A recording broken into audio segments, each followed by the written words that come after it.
O si Angel Locsin, anong iniiyak nitong babae na to? Anong iniiyak nitong losyang na ito? Oo, sige basahin natin ha kasi nagsimula yung kadramahan nitong putang inang babae na ito. Nagsimula yung kadramahan niya noong si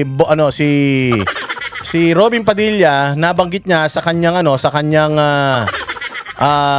pagtatanong sa isa sa mga testigo ng prosekusyon patungkol sa mga komunista. Ang tanong kasi ni Robin Padilla, alam mo ba kung sino si Marcos Sr., ang unang-unang presidente na lumaban sa mga komunista, mga kaliwa, terorista, NPA, kung sino man yan.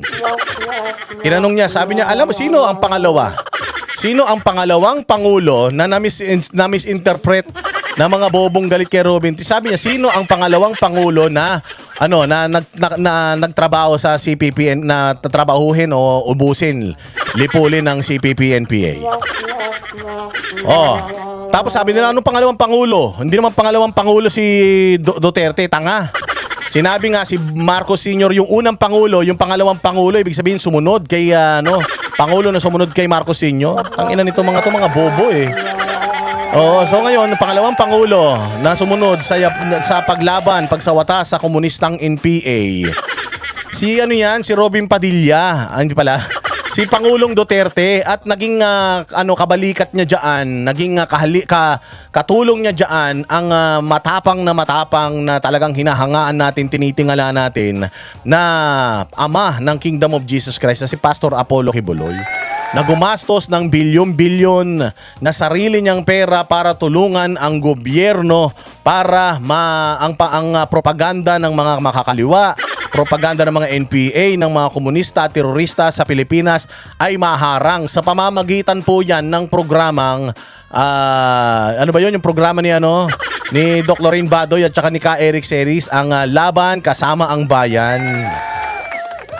Bilyon-bilyon ang ginastos ilang taon na ine-expose ng programa na yan sa SMNI kung papaano nagre-recruit yung mga komunista mula elementarya hanggang high school, kung paano sila nagtatanim ng ideolohiya sa mga kabataan natin para pagdating ng kolehiyo, ma-exploit nila yan, mare-recruit nila yan at dadalhin yan sa bundok para maging corn beef. Nung panahon ni Pangulong Duterte, so dahil dyan sa programa na yan, nagising ang mga kamalayan ng mga magulang, pinrotektahan yung kanilang mga anak, pati yung mga kabataan, nagising ang kanilang diwa, hindi sila nagpabudol, nagpaloko, nagpa-brainwash dito sa mga putang inang mga makakaliwat mga komunista na ito. So bumaba yung kanilang recruitment, tapos marami sa mga kadre, marami sa mga rebelde ang nagbalik sa gobyerno dahil sa ipinaramdam ni Pangulong Duterte sa mga komunista na ang gobyerno ay hindi ninyo kalaban, lalong-lalo na ang gobyernong Duterte. Kaya ang daming nagsisuko na mga NPA nung panahon ni Pangulong Duterte at konting-konti na lang mauubos ng mga yan. As in, konting-konti na lang. Putangina, nakipag-pistoks ang gobyerno na ito ni Bongbong. Nakipag-pistoks ang gobyerno na ito ni Bongbong sa mga komunista. Putangina niyan. Lumakas na naman ang mga komunista. Kita nyo, kaliwat kanan na naman yung mga makabayan dyan sa Congress. Putaragis yan yung Duterte Youth na lumalaban sa mga komunista. Dinisqualify ng Comelec, ipinalit. Putangina niyan, makakaliwa pa. Namamayagpag ngayon. Sino mga namamayagpag ngayon? Sila Terry Ridon, sila Jokno, sila Leila de Lima, si Sendenya. Lahat. Nagkaroon na naman ng boses yung mga pinatay na ni Pangulong Duterte na boses ng mga komunista. Ayan, nabuo na naman. Ayan na naman, buhay na naman sila. Nakipagkasundo para para hindi na makadagdag sa mga gustong magpababa kay Bongbong Marcos. Etong mga komunista na to, all for one for all na sila. Kita mo. Ano problema ng bayang Pilipinas? Ang problema ng bayang Pilipinas, mga bossing, yung flood control scandal, di ba? Anong dinidinig ngayon sa Senado? Sa impeachment, putang ina, confidential funds. Yung confidential funds na yan, ginamit para maubos sa mga putang ina komunista. Pero yan ang dinidinig ngayon. Kita nyo, nasan si Pangulong Duterte? Nasa ICC. Saan yung ICC nakalocated? Diyan sa Netherlands. Alam nyo yung Netherlands, diyan tumakbo yung satanas na pinuno ng CPP-NPA na si Joma Sison. Pinatakbo dyan ni Cory para hindi mapauwi dito sa Pilipinas at hindi makulong dito sa Pilipinas. Dyan nag-exile. O, napakarami mga komunista dyan. O, nakita nyo, nasa si Pangulo. Sino ang mga complainant ni Pangulo? Putang ina, lahat yan mga komunista yan. Oh, so napakalaki talaga. Kaya nasan si Pastor Apollo Kibuloy? Nakakulong ngayon. Nasan si Pangulong Duterte? Nakakulong ngayon. Bakit? Dahil nilabanan nila yung mga komunista. Nilabanan nila yung mga komunista para kanino? Para sa sarili nila, para sa atin. Para yung mga anak ninyo hindi maging mga rebelde. Yung mga anak ninyo na inaasahan ninyo na mag-aaral at mag-aahon sa inyo sa kahirapan, hindi marirecruit ng mga buwakan ng ina nito at hindi magiging kalaban ng gobyerno na imbis na makatulong, makapaglagay ng pagkain sa hapagkainan ninyo, putang ina, nag-aarmas. Binibrainwash ng mga putaragis na ito. O ngayon, sinabi ngayon ni Robin Padilla na siya'y isa rin namang komunista. Umamin naman si Robin Padilla dyan eh. Sinabi naman talaga ni Robin Padilla yan na ako'y komunista, ako'y idol ko nga si Joma Sis. Kahit naman si Pangulong Duterte, utak komunista din naman si Pangulong Duterte, kaya nga fist sign siya eh. Yung fist sign niya naging ganun, pero dati yung fist sign niya nakataas. Oo, kasi masa si Pangulong Duterte at alam naman ni Pangulong Duterte kung ano yung mga ipinaglalaban ng mga komunista. Dalawa naman kasing klase ng mga komunista eh. Merong mga komunista na gusto talaga ng kagandahan para sa Pilipinas. Meron din ng mga komunista na putang na gusto talagang guluhin ng Pilipinas. Dalawa yan eh. Alam niyo yung kanyang kanang kamay na Tatay Ibasco. Si Kabsek Ibasco, ano yun? Dating NPA yun.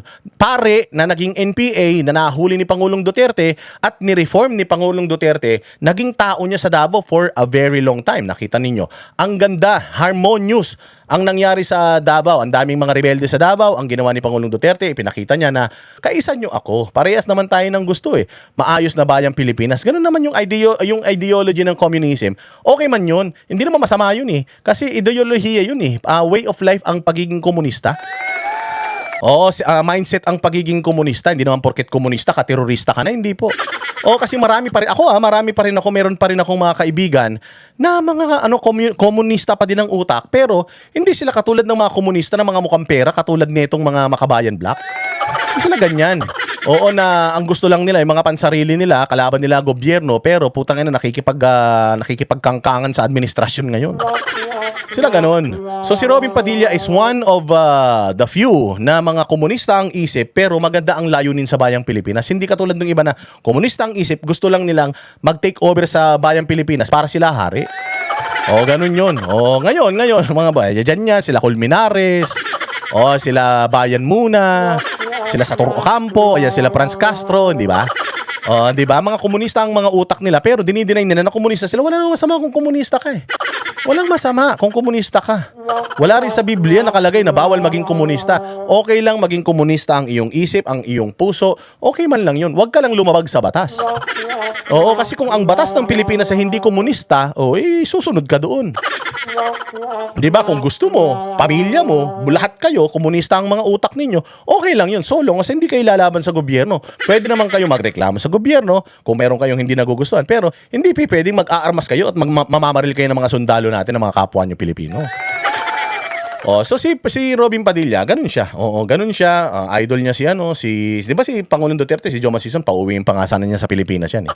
Kasi gusto niya talaga magkaayos ang bayang Pilipinas at saka yung mga komunista ang isip na maganda naman ang layunin sa bayang Pilipinas. Gusto niya na mag-work together. Kaya nga kinuha niya yan si Ridon.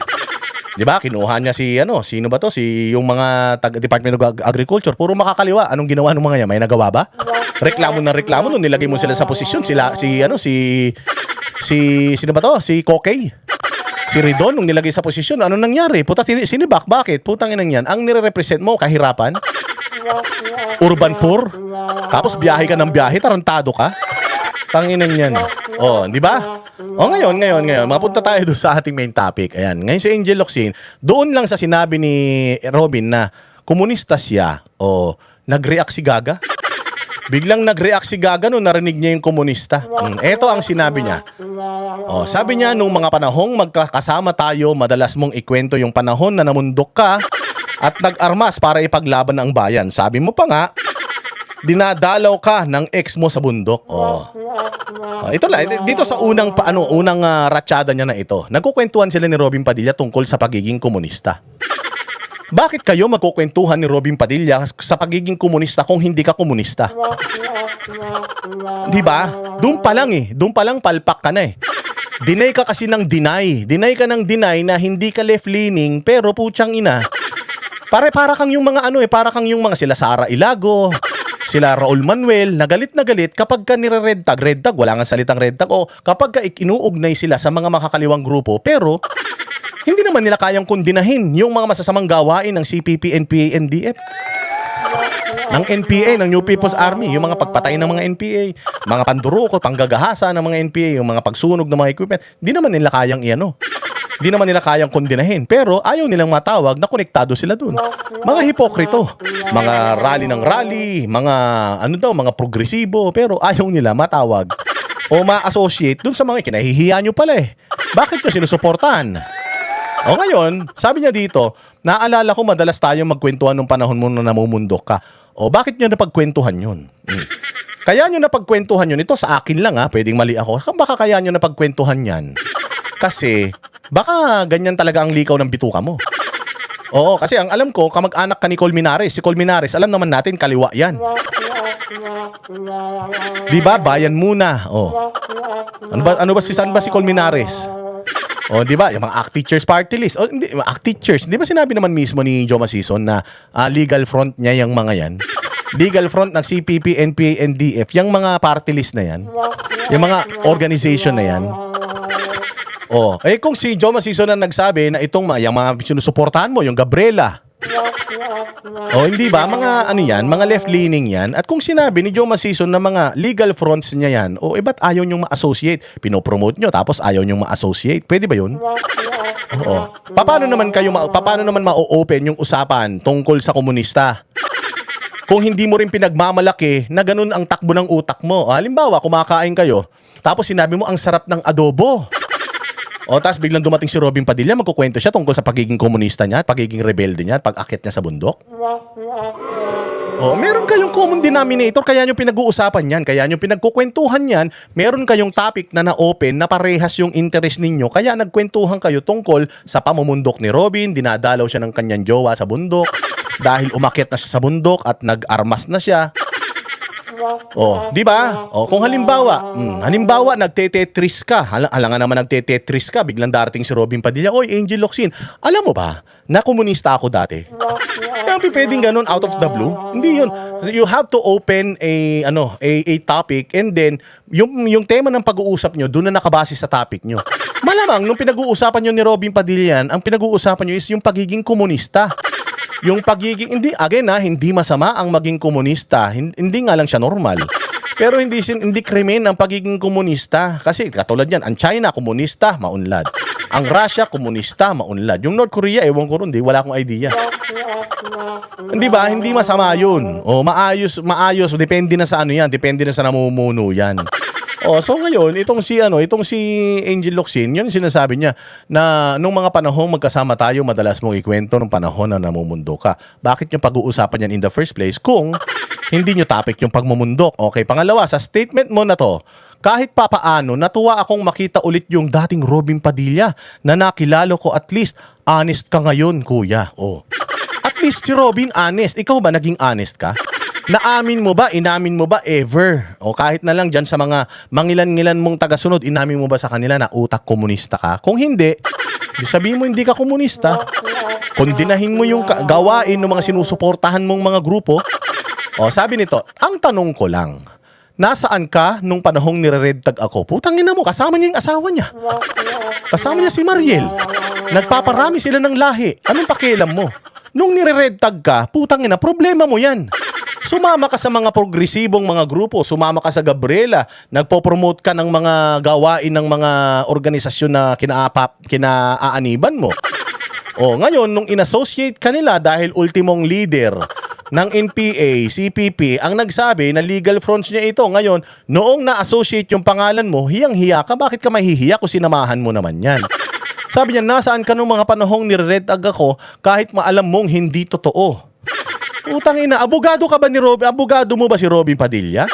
Pasweldo mo ba si Robin Padilla? Nanay mo ba si Robin Padilla? Tatay mo ba siya? Jowa mo ba siya? Kuya mo ba siya? Ilan libo ang mga kaibigan mo? Ilan libo kaibigan mo? Meron ka sigurado ako sa Facebook mga milyong-milyong mga followers. Okay, yung kaibigan na malapit sa'yo, putang ina mo, lahat ba yan pinagtanggol ka nung nired tag ka? Gago, di ko nga alam na nire-red tag ka eh. Kung alam ko lang nire-red tag ka eh, di baka dumagdag pa ako. Oo, pero inaano mo, parang may utang na loob si Robin sa'yo. Ano ba nagawa mo sa buhay ni Robin? Ikaw ba yung nakatulong sa paglaya ni Robin? Ikaw ba, nanghingi ba si Robin sa'yo ng pera para mapakain niya yung pamilya niya, para ipamukha mo sa kanya o isumbat mo sa kanya yan? Nasaan ka nung panahong nire-red tag ako kahit alam mong hindi totoo? Gago! Yung mga kapatid mo, nasaan nung mga panahon na yan? Mga pinsan mo, mga kamag-anak mo, tsuhin, tsahin mo. Ang ina mo, bago mo anuhin si Robin Padilla, hanapin mo muna yung mga kamag-anak mo magtanggol sa'yo. Tangina ka. Di ba sabi, actually, kasama mo pa nga at katsikahan yung mga nagre-red tag, naghuhugas kamay at pumikit sa katotohanan. O kaibigan niya yung mga yun, kaibigan ka rin niya. O mas pinili ni Robin Padilla yung ganun talaga. Ikaw may ari ng mundo, te. Boss ka? Pasweldo mo tao? Ha? Jowa mo? Ha? Nagpachukchak ka ba dyan para mag-demand ka? Oh, ang tanong lang, yung mister mo pa, pinagtanggol ka ng sandamukal. Baka mamaya hindi ka naman pinagtanggol ng mister mo, tas naghahanap ka ng tanggol sa iba, ha? Oo, ang tawag dyan, papansin. Ang tawag dyan, self-centered. Wag ganon, ma'am. Wag ganon. Pagtanggol mo sarili mo, ikaw si Darna eh. Di ba? Pinagtatanggol mo lahat ng mga inaapi sa mundo. Tapos nung ikaw yung inapi, maghahanap ka ng tao magtatanggol sa'yo, ipagtanggol mo sarili mo. Di mo ba kaya? Ang ina nyo, ang hilig nyo magpaawa. Hindi naman kasi kayo kasali sa usapan, putang ina, nakikialam kayo. O ito pa. Isa sa mga pinakamalaking dahilan kung bakit ka binoto ng maraming Pilipino ay dahil inaasahan nilang magiging matapang kang boses para sa kapatid nating Muslim. Bakit hindi ba siya nagsasalita para sa mga kapatid nating Muslim? Hindi ba niya nire-represent ng maayos yung mga kapatid nating Muslim? Putang ina. Ha? Bakit? For the first time nga, nagkaroon ng pagdadasal ng Muslim diyan sa Senado. Hindi niya pa ba binibigyan ng boses yung mga kapatid nating Muslim noon? Nakita nyo kung paano niya ipagtanggol ang mga kapatid nating Muslim diyan mismo sa halls of the Senate. Hindi pa rin siya boses ng Muslim? Utangin ng babae na ito. Wala kang alam. Wala kang alam. Inuutil ka, boba ka. O kung makapagsalita ka, akala mo, ino-audit mo si Robin? Taga-commission on audit ka? O may metrics si Robin sa'yo, ganon. Hindi siya pumasa sa standards mo. O dito ako natawa eh. Pero bakit parang mas ipinaglalaban mo pa si Kibuloy? Naniniwala ka ba talaga na siya ang appointed son of God? Ba't nadamay si Pastor? Dito ako talaga natawa, bakit? Nung nadamay si Pastor Apollo Kibuloy, alam ko na kung bakit gigil na gigil ito si Angel Locsin, at alam ko na kung anong totoong pagkatao at totoong utak niyan. Para sa akin, ang magagalit lang kay Pastor Apollo Kibuloy, mga komunista. Kasi nga, si Duterte at saka si Pastor Kibuloy, dalawa sila na nagtrabaho at umubos sa mga komunista sa Pilipinas. Bakit biglang nasama si Pastor Kibuloy dito? Naniniwala ka ba talaga na siya ang appointed son of God? Ako, naniniwala ako na siya ay appointed son of God. Ikaw din, appointed son of God ka eh. O daughter of God. Ako din, naniniwala ako na ako ay appointed son of God. Oo, lahat yun. Nakalagay yun sa Biblia somewhere. Hanapin mo. Nakalagay doon na ang tawag niya sa atin, mga anak. Putangin nun yan. Kung ayaw mo maging anak ng Diyos at di ka naniniwala na si Pastor Kibuloy ay anak ng Diyos, kaninong anak siya? Bukod sa anak siya ng mga magulang niya. O ikaw, kung sinabi mo na anak ka ng Diyos at hindi ako maniwala, hindi ka ba magagalit? Kung hindi ka anak ng Diyos, kanino kang anak? Sa Satanas? Gago ka pala eh. Alam niyo, yung mga religious beliefs na yan, nirirespeto yan. Oo, yung paniniwala ng Iglesia ni Cristo, paniniwala ng Kingdom of Jesus Christ, paniniwala ng mga Mormons, paniniwala ng ganito, ng Katoliko, ng Victory, ng GCF, CCF, lahat ng may mga CF. Yung mga paniniwala na yung spiritual yan, nire-respeto yan, hindi yan kini-question. Kung ikaw, anong simbahan mo, at feeling mo, yung simbahan mo, yung pinakamagaling na simbahan sa buong kalawakan, ire-respeto natin yan kasi nga, hindi pwedeng pagdebatihan yan. Tabu yan. Pagdating sa paniniwalang spiritual, respetuhan yan. Bakit mo kino-call out si Pastor Apollo Kibuloy? Putangin, ang kapal naman ng pagmumukha mo. Oo, kung sa dami ng mga natulungan mo, ikukumpara mo sa mga dami ng natulungan ni Pastor Apollo Kibuloy at na sagip ni Pastor Apollo Kibuloy ng mga kaluluwa, ikukumpara naman sa yung kupal ka. O, sino na ba mga kaluluwa na sagip mo? Alam mo ba kung ilan ang miyembro ng KOJC? 7 hanggang 8 milyon na sila sa buong mundo. Ikaw, followers man lang ang marami ka, pero may nasagip ka ng mga kaluluwang kupal ka? Lakas ng loob mo maka-call out sa mga spiritual leaders. Putangin na mo ka. Yung spiritual leader ninyo, may nagawa na ba yan para sa bayang Pilipinas? Tingnan ninyo kung gaano na karami ang mga buhay na nabago ni Pastor Apollo Kibuloy, pati yung kanyang SMNA Foundation, yung mga natulungan nila mga bata na pag-aral nila, yung mga pamilya na yung mga napagtapos nila ng abugasya, doktor at kung ano-ano. Kaya mong yan? Kaya mong kahit man lang papaano lebelan yan, Angel Locsin, ang tigas ng mukha mo? Kaya nung lumabas yung pangalan ni Pastor Apollo Kibuloy dito, sabi ko, bakit anong connection nung away nyo ni Robin Padilla kay Pastor Kibuloy? Alam ko na. Kaya galit na galit ito kay Pastor Kibuloy kasi nga, putang ina, komunista ang utak nito. Oo, kasi hindi mo naman, ang dami naman simbahan eh. Si Robin Padilla, nirerespeto din niya ang Iglesia ni Cristo. Meron ding mga personal pronouncements ang leader ng Iglesia ni Cristo. Siya din ang tagapagmana ng mundo. Ba't hindi mo kino-call out dito? Bakit si Pastor Apollo Kibuloy lang kino-call out mo? Kasi alam mo yun, na si PRD, si Pastor Kibuloy, ang umubos sa lahi ng mga kaibigan mong mga komunista siguro. Tapos magagalit ka, magdidemanda ka. Putangin na, nananahimik ka eh. Nasa bahay ka lang, nagpapalaki ka ng bilbil mo, nakikialam ka sa mga usaping politika eh. Mag-open letter ka. Tapos kapag sinagot yung open letter mo ng mga follower ni Robin Padilla at naniniwala sa kanya, iiyak ka. Magsumbong ka ngayon, magsumbong ka sa asawa mo. Kung gusto mo, tapos mag-vlog ka din, mag-away tayo dito sa vlog kung gusto mo. Naniniwala ka pa talaga na siya ang appointed son of God? If you're gonna ask me, yes, naniniwala ako na siya ay appointed son of God. Am I a member of KOJC? Hindi. Pero naniniwala ako sa tao at nire-respeto ko yung paniniwala ng tao na yun. Kasi nung sinabi sa akin ni Pastor Apollo Kibuloy yung ibig sabihin ng appointed son of God, na-realize ko, wait, appointed son of God din ako. Appointed son of God yung kapatid ko. Appointed daughter of God yung kapatid kong babae, yung nanay ko at lahat ng mga kilala ko, appointed sons and daughters of God. Ang ina nyo, hindi kayo marurunong. Sabi niya, isa ka sa pinakamakabayang taong nakilala ko. Ikaw si Andres Bonifacio. Puta, hindi naman si Andres Bonifacio yan, si Robin Padilla yan eh. Kaya nakakalungkot pag nakakabasa ako ng stand mo sa pagdating sa China. Hindi ito ang Robin Padilla na nakilala at hinangaan ko. Kung hindi makikipagkaibigan si Robin Padilla sa China, saan siya makikipagkaibigan? Angel Locsin sa Amerika. Di ganun din. Nakipagkaibigan din siya sa isang lahi. Bakit hindi mo kayang kondenahin si Bongbong Marcos na ipinadala ang isang Pilipino sa banyagang korte? Aber nagalit ka doon? Nagagalit ka kay Robin Padilla pagka sinasabi niya na dapat kaibiganin natin ng China dahil ang China maraming pwedeng itulong sa atin. Magandang maging kaibigan yan. Makikinabang tayo dyan. Ayaw mo. Gusto mo sarili mo. Hindi ba nagwo-world tour ka? Hindi ba? Di sana, naging artista ka lang sa Pilipinas. Hindi ka sana nagpunta-punta sa ibang bansa kung gusto mo lang pala sa Pilipinas. Gusto mo pala pag-aari ka lang ng Pilipinas. Ayaw mo makipagkaibigan sa ibang mga bansa. Kung ganun pala, di sana, hindi ka nangingibang bansa. Wala ka sana mga kaibigang foreigner. Hindi naman kasi masama may pagkaibigan sa China. Hindi rin masama may pagkaibigan sa Amerika, sa Russia. Pwede naman tayo may pagkaibigan sa lahat eh. Ang gusto ni Robin Padilla, wag natin awayin ng China. Bakit gusto nyo kaibiganin ng Amerika tapos awayin ng China? Hindi pwede. Pwede ba natin maging kaibigan ng China at kaibigan ng Amerika katulad ng ginawa ni Pangulong Duterte? Anong kinakagalit mo? Opinion ni Robin yun. Kung ayaw mo sa China, di putang ina, tanggalin mo lahat ng made in China sa buhay mo. Huwag ka kumain siomai, huwag ka kumain ng siopaw. Huwag ka kumain ng paa ng manok. Yung chinchansu mo, bawasan mo. Di ba? Anak ng tinapay ka. Kung yun ang gusto ni Robin Padilla, anong pakialam mo? Magsenador ka, tumakbo ka senador, tapos awayin mo China. Hindi ka pakikialaman ni Robin. At saka ano ba masama sa China? Kakagaling lang namin sa China, galit na galit ka sa China, gago, mas mayaman di hamak ng maraming milya-milyang daan taon ng layo ng China sa atin. At kung tatanungin mo kung gusto natin maging katulad ng China, oo naman.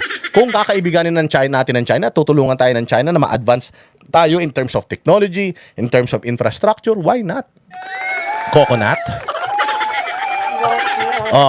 Sabi nito, kahit papaano, alam kong halos parehas tayo ng landas na dinadaanan. Gago, iba yung landas niya, iba yung landas mo. Ang dahil mong drama. Galing sa hirap, nagtrabaho ng maaga. tinangkilik at nagpapasaya ng mga tao. Ang utang na loob natin ay sa ating Diyos at sa lahat ng Pilipino. O ba't hindi ba ginagawa ni Robin yun? Ikaw lang ang may karapatan doon? Ha? Ikaw may ari? Nasa iyo titulo? Mas malala ka pa pala eh. Mas malala ka pa pala doon sa mga religious leaders eh. Parang ikaw kasi inaangkin mo na lang ang Diyos at ang bayang Pilipinas eh. Hindi lamang sa iisang tao. Sino ba yung isang tao sinasabi mo? Si Duterte? Alam naman ikaw ang i-idolizing niya. Wala ka naman nagawa sa mundo. Bukod sa bumukangkang ka lang sa mister mo, wala ka naman nagawa sa mundo. Kundi, ayan lang, kung ano lang mga nabayaran mong buwis. Pero kung maging idol man ni Robin Padilla si Pastor Apollo Kibuloy, si Pangulong Duterte, sa kanya na yun. Hindi naman kayo magkaano-ano. Magkaibigan lang kayo. Pag-aari mo ba siya? Tama na kuya, gising na. Hindi pa huli ang lahat. Ulul, ikaw ang gumising. Gumising kayong mga dilawan sa inyong kabaliwan. Sa inyong kahibangan na putang ina ninyo, kayo ang may hawak ng moral high ground dito sa Pilipinas. Hindi po. Hindi na kayo tinatangkilik, putang ina ninyo. Bago mo i-call out si Robin Padilla, mas mabuti, i-call out mo muna yung pagnanakaw ng administrasyon ni Bongbong Marcos. Yung pagtataksil ni Bongbong Marcos sa bayang Pilipinas ang isang Pilipino ipinatapon sa korte ng ibang bansa. Na ang daming mga nakakulong ngayon na mga inosente, tapos yung mga leader ng mga sindikato sa Pilipinas na nagnakaw sa bayang Pilipinas, mga nasa laya, kinall out mo na ba sila, ma'am? Kino-call out mo yung pagiging komunista ni Robin Padilla, pero hindi mo ma-call out yung pagnanakaw ni Bongbong, ni Martir Romualdez. Tiningnan ko yung page mo Wala ka ron. Wala akong nakita na kino-call out mo yung pagnanakaw ng gobyerno. Galit ka lang in general sa magnanakaw, tapos itinutuon nyo sa mga Duterte. Hindi naman sila ang leader ng bayang Pilipinas ngayon.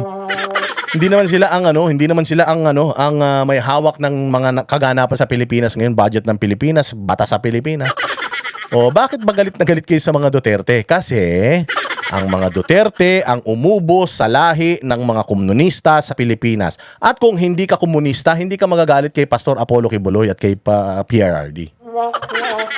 Kung hindi ka makakaliwa, hindi kayo hindi. Ang hirap kasi sa inyo, hipokrito kayo. Pwede niyo namang aminin, ano ngayon? Ano ngayon? Left-leaning ako, ano ngayon? Makabayan ako eh. Yun ang gusto ko eh. Yun ang ideology ko eh. So ano ngayon? Meron tayong freedom to choose. Freedom of choice, di ba? Kung freedom of choice mo, maging komunista, di ilabas mo na komunista ka. Katulad ni Robin Padilla.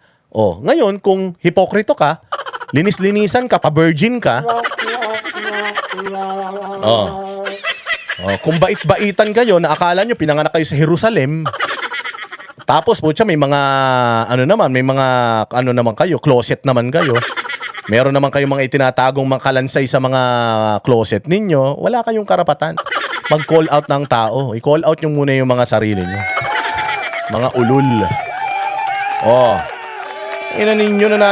Manahimik ka na lang.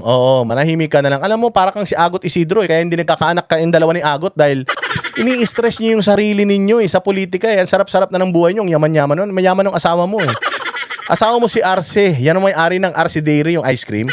Apakayaman ng mga yan. Ang sarap-sarap na ng buhay mo, umiiyak ka pa. Tangina, siguro kung nakapangasawa ka ng tricycle driver, baka terorista ka na ngayon. Ang sarap na ng buhay mo. Hindi namin alam kung pig rolak ba o bimig ang kinakain mo. Ang laki-laki mo na. Isang sinyalis yan na talagang nagpakasarap ka sa buhay. Ipanatilihin mo na lang yan. Minsan kasi yung sebo umaakyat yan sa utak. Minsan kaya yung utak hindi na nagpapunction yan. Ingat-ingat lang. Ingat-ingat lang. Bago ka mag-demand kay Robin Padilla, bigyan mo muna ng anak yung asawa mo. Yung demand niya na maparami niyang lahi ninyo, yun muna, tugunan mo. Nakikialam ka sa politika, sarap-sarap na ng buhay mo Hindi nyo na nga ma-call out yung gobyerno sa corruption na ginagawa nila kasi hindi kayo apektado nakikialam pa kayo. Pabayaan nyo na kung yan ang desisyon ni Robin Padilla sa buhay niya. Pabayaan kung tatakbo siya sa 2028 ulit, Vice President or Senator, wag mo iboto. Wag mo iboto, dahil pa sinasabi. Putang ina, kala mo naman may utang na loob sa iyo yung tao.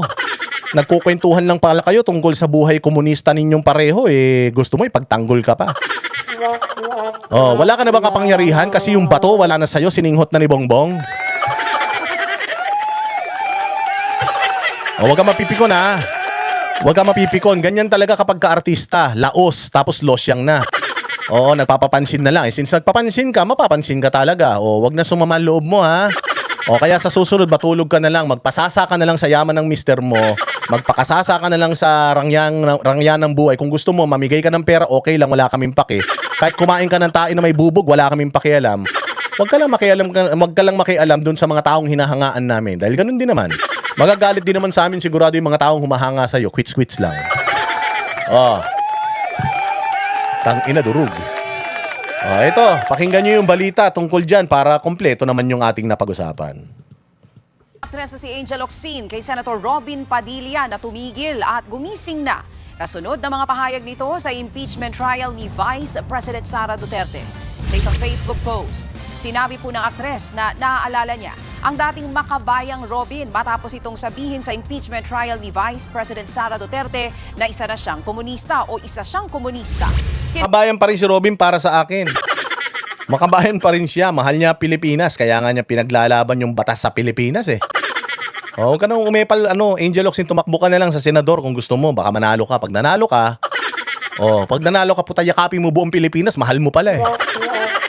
Question din niya ang pananahimik ng senador noong noong siya'y nare-red tag. Ang giit po ni Angel, nasaan daw si Robin noong nire-red tag siya? Nagsesex sila nung asawa niya.